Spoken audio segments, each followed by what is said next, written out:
Hi, I'm Mark, and welcome to the weekly Outside Views report on the politics of the European Union. Poland has suffered a final defeat at the European Court of Justice, the ECJ, in a dispute with the EU over the independence and privacy of judges. The Polish judicial reform from 2019 violates EU law. That's what the court announced on Monday in Luxembourg. The EU Commission has filed a lawsuit against the government in Warsaw there. The European Court of Justice is now at the end of the process, and Poland has suffered this final defeat in the row with the EU over the independence and the privacy of judges at the ECJ. And according to the verdict, provisions of Poland's 2019 judicial reform violate EU law. The judgment from Luxembourg could also have an impact on a penalty payment previously imposed in the summary proceedings. The background is a lawsuit by the EU Commission from 2021, according to which several Polish regulations violate EU law. As the guardian of the EU treaties, the Commission is responsible for monitoring that countries comply with EU law. They repeatedly sue, for example, Germany, my home country, before the ECJ to enforce compliance with EU law. The current dispute involved, among other things, a law on the disciplining of judges, and the ECJ has now made it clear the Polish rules do not guarantee access to an independent and impartial court. And this means that the national courts can check whether they themselves or other courts meet the requirements laid down in EU law. Poland's national conservative government has been restructuring the judiciary for years, and that despite international criticism. The EU Commission has complained several times about the reforms, and some decisions were overturned by the ECJ. Because Warsaw refused to implement earlier ECJ rulings, the court finally imposed a fine of €1 million per day within the now decided proceedings. The sentence was halved in the spring because the government has now made some changes to the justice system. From the EU's point of view, however, this is not enough. Further proceedings are already foreseeable. In February, the EU Commission again sued Poland for violations of EU law by the Polish Constitutional Court. The procedures are delicate for Warsaw because a lot of money is now at stake. The EU Commission is holding back several billion euros from the Corona Development Fund for Poland because it has doubts about the judicial system there.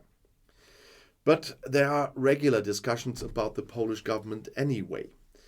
Poland's National Conservative Governing Party, Pies, has now also used footage from the former German concentration camp at Auschwitz to discredit a planned opposition demonstration.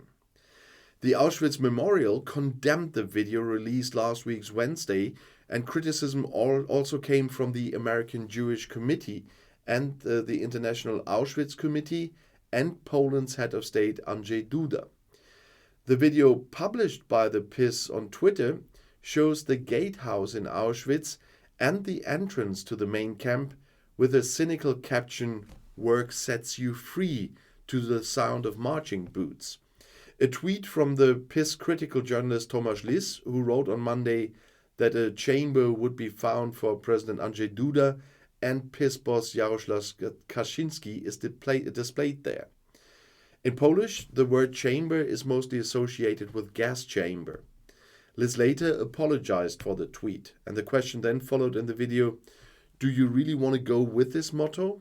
And the logo of the protest demonstration planned for June 4th was put there. The Polish opposition leader Donald Tusk called for the demonstration in the center of Warsaw, and during his time as head of government, Tusk and then Chancellor Angela Merkel maintained close contacts, and the PiS therefore accuses him of being dependent on Germany. But as I said, the Auschwitz Memorial condemned the instrumentalization of the tragedy of people who have suffered and died in the death camp in occupied Poland, calling it an insult to the memory of the victims. This is a sad, painful, and unacceptable expression of the moral and intellectual corruption of public debate, is what the museum said in a tweet. And the memorial executive vice president of the International Auschwitz Committee told the German press agency, "This tweet is a low point of political election advertising and tastelessness. For Auschwitz survivors, this is an undignified and shameful abuse of this place and their memories. That hurts." And a statement from the AGC said that the use of the Holocaust in political struggle was totally unacceptable.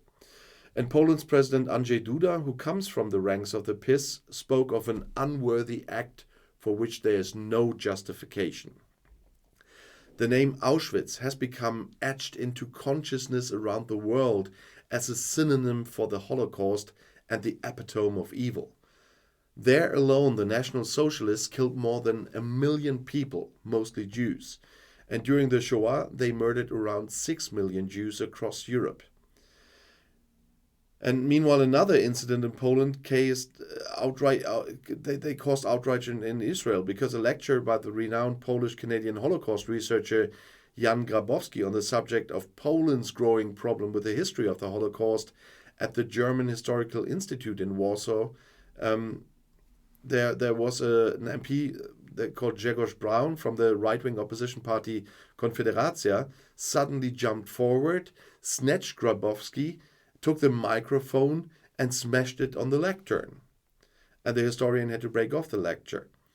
"I'm still shaking. It's not every day that you look fascism straight in the eye," is what Grabowski wrote on Facebook right after that.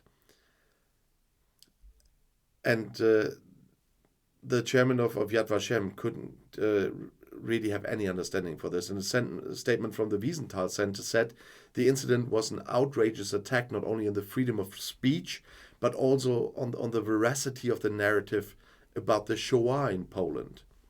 And all of this happened in Poland, done by the Germans of the Nazi regime. And I, as a German, had to bring this topic here. When I was in school, I learned so much about the dark times of my country and what was happening in these concentration camps. We were even shown films that our parents didn't think were appropriate, but as a grown-up, I'm glad our teachers have shown us all of this. Because so we know that my generation, that had nothing to do with this because I'm far too young, but my generation is not responsible for what happened there.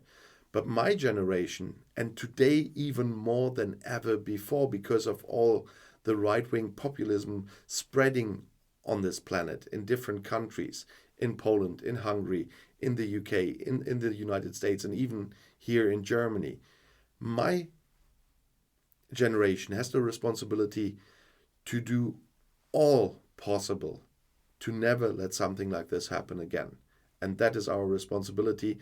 And I just want to show with this video, there are still people in my generation that take this very seriously. But